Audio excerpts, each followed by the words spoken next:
યોગથી નિરોગી જીવનનો સંદેશ. મર્ચન્ટ એજ્યુકેશન કેમ્પસમાં વિશ્વ યોગ દિવસની ભવ્ય ઉજવણી. 21 જૂન વિશ્વભરમાં ઉજવાતા આંતરરાષ્ટ્રીય યોગ દિવસ નિમિત્તે વિસનગરના મર્ચન્ટ એજ્યુકેશન કેમ્પ ખાતે યોગ અને આરોગ્યનો અનોખો સંગમ જોવા મળ્યો હતો.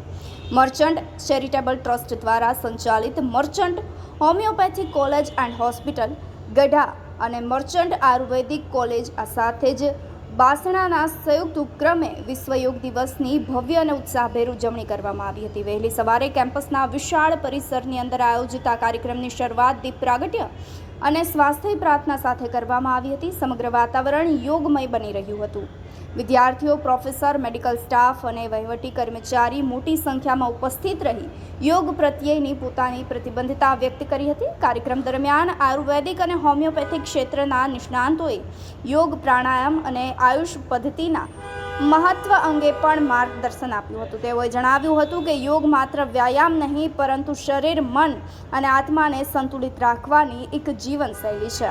ત્યારબાદ સરકારના નિયત પ્રોટોકોલ અનુસાર સામૂહિક યોગા અભ્યાસ કરવામાં આવ્યો હતો, જેમાં ઉપસ્થિત સૌએ વિવિધ યોગાસનો સાથે કપાલભાતિ, અનુલોમ વિલોમ અને બ્રાહ્મણી પ્રાણાયામ જેવા પ્રાણાયામો કરી અને સ્વાસ્થ્ય અને જીવનનો સંકલ્પ લીધો હતો. કાર્યક્રમમાં અંતે તમામ ઉપસ્થિત લોકોએ નિયમિત યોગાભ્યાસ કરવા માટે પણ જે છે તે નિરોગી અને તંદુરસ્ત જીવન જીવવાનો પણ શપથ લીધી હતી. રીટેક કાર્યક્રમના અંતે તમામ ઉપસ્થિત લોકોએ નિયમિત યોગાભ્યાસ કરી નિરોગી અને તંદુરસ્ત જીવન જીવવાની શપથ લીધી હતી.